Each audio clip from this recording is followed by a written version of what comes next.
Are you looking for a large standalone drawing tablet at an affordable price?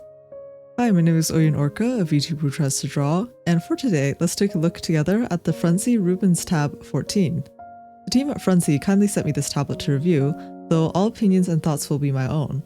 So upon unboxing, you have a few different compartments. The first one includes a tablet manual in a few different languages. The second includes a package with a drawing tablet glove to help with palm rejection, a microfiber cloth with the Frunsi logo on it to help you wipe your screen, and this interesting set of white gloves with a tactile texture. I was pretty surprised at the inclusion of this pair, as I've never received this sort of gloves with a tablet before, but it seems useful if I want to handle the tablet without leaving fingerprints on it. There's also this rectangular black box with charging cables and nib replacements inside. And finally, we have the included drawing tablet case and the tablet itself. I was actually quite surprised that the screen is completely smooth. Despite that, the tablet felt rather high quality, a good weight, and on the back, you have the Frunsi Rubenstab logo as well. For the included drawing tablet case, after getting it installed, it's actually quite a high quality case. The leather-like texture is quite nice, and the magnetic divots help to keep the tablet secure in place while you're drawing with it. I was able to get the tablet itself set up and started up with no issue, as it functions as a normal Android tablet.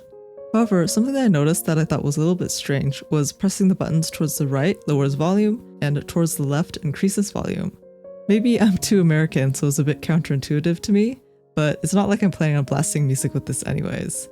After testing the pen, while the pen's pressure sensitivity is good for this sort of tablet, and I had no issues with parallax or drawing itself, there were times when zooming in or out where the screen was sometimes stiff. I also noticed that there wasn't very good palm rejection on this tablet, so I ended up using the included drawing tablet glove to draw while drawing.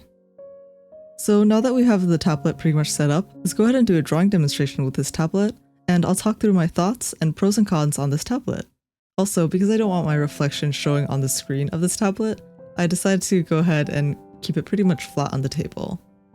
So let's start off with some pros. Overall, I find that the tablet itself feels like it has a nice build quality. The 14-inch size is really nice. It gives you plenty of space to draw with without it feeling cramped. The color and display also feels quite vivid.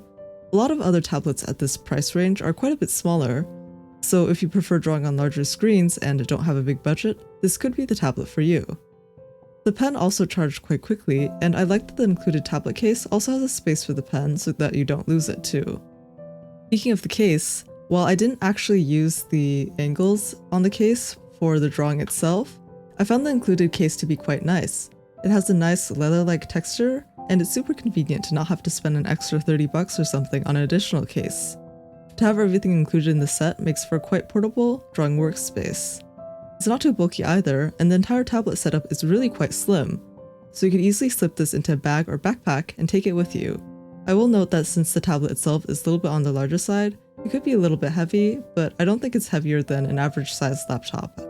As for the screen, I did have mixed feelings on the screen. While the display of the screen is quite nice with the 2K resolution, and the colors being quite vivid as well, for cons, I have to be honest here and say that while the screen's display was nice, I did have some issues with zooming in and out occasionally. Sometimes the touch also wouldn't be as responsive as I had hoped either. Personally, I'm also not a big fan of the reflective screen, as if you wanted to bring this tablet out with you and draw outside, it would reflect the light of everything around you. Even indoors, it's quite reflective on dark mode or when drawing darker scenes.